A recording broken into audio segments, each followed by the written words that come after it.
I want to just take let's just take a quick look at this ad, which just dropped this week.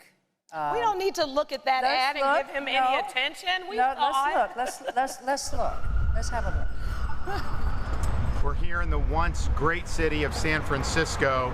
We came in here and we saw people defecating on the street. We saw people using heroin. We saw people smoking crack cocaine. And you look around, the city is not vibrant anymore. It's really collapsed because of leftist policies. Okay, so you get the idea. So we're going to see a lot of those, and we already have. San Francisco is a character. Everybody's got an opinion, right? So Indianapolis has the same population as San Francisco, but not everybody or maybe a few more people. Well, right? shoot, Miami has issues too, but okay, but let's not do what about. Let's talk about San Francisco. Let's talk about San Francisco. Some of that is true. What are your thoughts? Well, my thoughts are and let me just talk about some of the more recent policies that we've been implementing in our city. You know, San Francisco has always been known as a place that people come, a beacon of hope, innovative, transformative. Folks came here to make money during the gold rush, the dot-com boom, and now everything that's happening around artificial intelligence.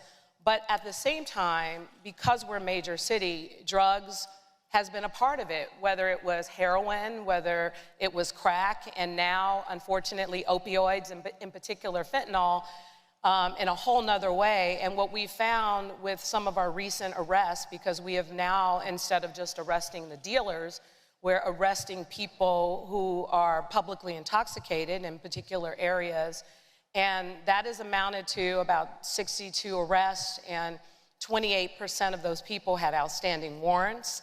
And only 8% of those people were actually San Franciscans.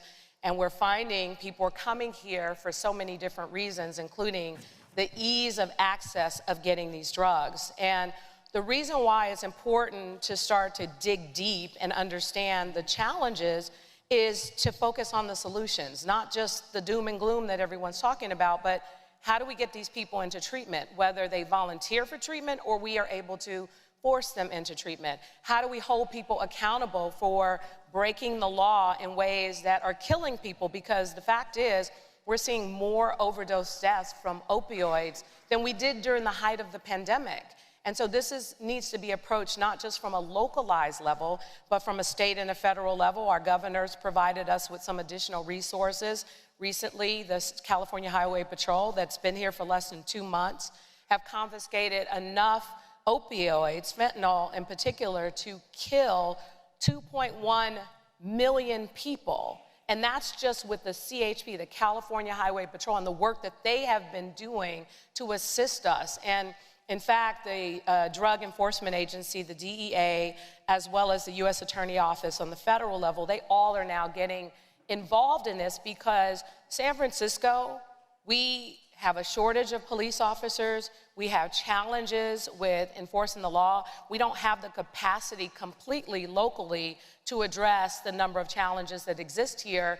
And I think that in the next couple of months, as we get these additional resources, increase our capacity, start to hold people accountable, we're going to see some real change.